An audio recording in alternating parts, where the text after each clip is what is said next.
جب میں اپنی گریجویشن کر رہا تھا تو میں ایک ہاسٹل میں رہتا تھا۔ ایک دن ایسا ہوا کہ جیسے ہی میں شام کو ٹیوشن پڑھ کے واپس ہاسٹل آیا تو اپنی سائیکل کو پارکنگ میں لگاتے ہوئے میری نظر ہاسٹل وارڈن کے آفس میں پڑی، جس کا دروازہ کھلا ہوا تھا۔ وہاں ایک شخص بیٹھا ہوا تھا جس کو دیکھتے ہی میں اس کی ذات سے امپریس ہو گیا۔ جو اس کی ظاہری پرسنالٹی تھی میں اس سے امپریس ہو گیا، اور میرے دل و دماغ نے اس سے متعلق 3 4 5 قسم کے خاکے بنا لیے اپنے ہی مائنڈ میں کہ یہ کوئی بہت ہی پروفیشنلی کامیاب قسم کا انسان ہے، یعنی یہ کوئی سی ایس ایس آفیسر ہو سکتا ہے، کوئی نیولی اپوائنٹ لیکچرار ہو سکتا ہے، کیونکہ وہ بہت ہی ینگ قسم کا انسان تھا اور بہت ہی ویل پرسنالٹی تھی، ویل مینرڈ پرسنالٹی تھی۔ یہ سوچتے ہوئے میں اپنے روم میں آ گیا اور میں اپنے کام میں مصروف ہو گیا۔ کچھ ہی وقت گزرا تھا کہ میرے روم کا دروازہ نوک ہوا، تو جیسے ہی میں نے دروازہ کھولا میں نے دیکھا کہ باہر وہی شخص موجود ہے ہاسٹل وارڈن کے ساتھ۔ ہاسٹل وارڈن مجھ سے مخاطب ہوا اور فرمایا، زاہد بیٹے، یہ فرقان صاحب ہیں اور فرقان صاحب آج سے آپ کے ساتھ روم شیئر کریں گے۔ میں بہت خوش ہوا۔ اسی گفتگو کے دوران میری نظر پھر سے جو اس شخص کے ہاتھ میں ایک بریف کیس تھا کپڑوں کا اس پہ پڑی، تو وہ برانڈڈ بریف کیس تھا، تو میں اور امپریس ہو گیا اور پھر سے خاکہ دوبارہ بن گیا کہ یہ بہت ہی کوئی ویل مینرڈ انسان ہے، بہت ہی کوئی کامیاب قسم کا انسان ہے۔ اب وہ میرے روم میں آ گیا۔ یہ میرے ایجوکیشنل کیریئر میں پہلی اور آخری مرتبہ ہوا کہ میں نے اپنے کسی روم میٹ کا بریف کیس بیگ اتنی خوش دلی سے اٹھایا اور اس کو اپنے روم میں رکھا، وہ بیٹھ گئے۔ اچھا، یہ بات میں جب سنا رہا ہوں آپ کو، درمیان میں ایک بات کرتا جاؤں کہ ایک مرتبہ ایسا ہوا، حضرت علی کے پاس ایک شخص آ کے بیٹھا ایک محفل کے اندر، وہ خاموش بیٹھا ہوا تھا۔ تو حضرت علی کرم اللہ وجہ نے فرمایا، اے شخص تو کچھ بول تاکہ میں تیرے حسب نسب کا اندازہ لگا سکوں۔ اور وہ فرقان صاحب آ کے بیٹھ گئے میرے ساتھ، تو خاموش بیٹھے رہے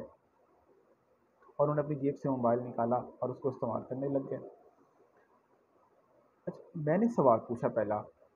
میں نے کہا فرقان بھائی یہ بتائیں خیریت سے یہاں پہ آئے ہیں اس شہر میں، کوئی نئی جاب ہوئی ہے آپ کی یا کوئی ٹرانسفر ہوا ہے آپ کا؟ تو فرقان صاحب نے وہاں کی لوکل لینگویج میں جواب دیا، نہیں بھائی۔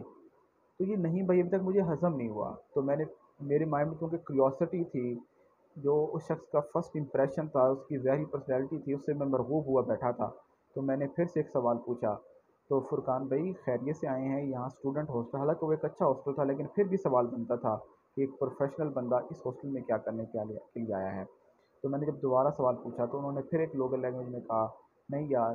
5 6 سال ہو گئے ہیں میں مسلسل میٹرک کے پیپر دے رہا ہوں اور میری میٹرک کلیئر نہیں ہو رہی، تو مجھے کسی نے مشورہ دیا ہے کہ تم وہاں چلے جاؤ، وہاں اکیڈمیز اچھی ہیں تو تمہاری میٹرک پاس ہو جائے گی اگر وہاں جا کے تیاری کرو گے۔ اب وہ جو پچھلا پورا خاکہ تھا 45 سے 50 منٹ کا، وہ سارا گر کے ختم ہو گیا۔ کیوں؟ کیونکہ اب میں اس شخص کی ذات کے ایکچول ایلیمنٹ کو سن چکا تھا اور سمجھ چکا تھا اور سن بھی ہو چکا تھا جو اس نے مجھے بتایا تھا۔ اب اس کی جو ظاہری پرسنالٹی ہے وہ بالکل میرے سامنے میٹر نہیں کر رہی تھی۔ میٹر اس لیے نہیں کر رہی تھی کہ اس نے جتنا بھی اچھا لباس پہنا ہو، جتنے بھی اچھے کپڑے پہنے ہو، جتنا بھی اچھا بریف کیس ہو، لیکن کیونکہ اس کی ذات میں اور اس کی بات میں اختلاف ہے، اس کی ظاہری پرسنالٹی اور اس کی ہڈن پرسنالٹی میں اختلاف ہے، تو وہ ایک مکمل انسان، ایک جو ہے کامیاب انسان نہیں ہو سکتا۔ تو میں نے اپنے آپ کو بھی کوسا۔ پھر اس کے بعد جب ہم یعنی کچھ دن گزرتے گئے اور ہم یعنی ایک دوستی والے ایلیمنٹ میں آ گئے، تو پھر میں نے اسے بھی کوسا، کیونکہ اب میں اسے پڑھایا کرتا تھا اور وہ مجھ سے پڑھا کرتا تھا، کیونکہ وہ کلاس میں مجھ سے جونیئر تھا، بے شک ایج میں مجھ سے بڑا تھا۔ تو آپ کو بتانے کا مقصد یہ ہے، جب بھی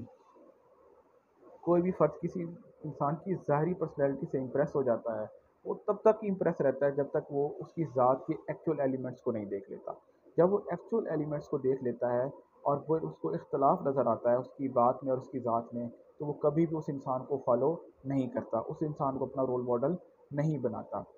یہ جو خاص بات ہے، یہ جو کہانی ہے، اصل میں میرا سمجھانے کا مقصد ہے ہمارے ٹیچرز کو، ہمارے معلم کو، کیونکہ جب وہ بھی کسی کلاس میں ڈے ون میں جاتے ہیں تو شروع میں ان کی ظاہری پرسنالٹی اتنی بہترین ہوتی ہے کہ وہاں کا اسٹوڈنٹ دیکھتے ہی اسے امپریس ہو جاتا ہے اور وہ اپنے ذہن میں بڑے اچھے خاکے تیار کر لیتا ہے، وہ اس انسان کو اپنے لیے رول ماڈل تصور کر لیتا ہے۔ لیکن جیسے وقت گزرتا چلا جاتا ہے اس استاد کی ذات اور بات میں اختلاف پیدا ہو جاتا ہے۔ انشاءاللہ اس ٹاپک کا دوسرا حصہ ہم اگلی ویڈیو میں آپ لوگوں کے سامنے لے کر آئیں گے۔ جزاکم اللہ خیر، اللہ پاک ہم سب لوگوں کو آسانیاں عطا فرمائے اور آسانیاں بانٹنے کی توفیق عطا فرمائے۔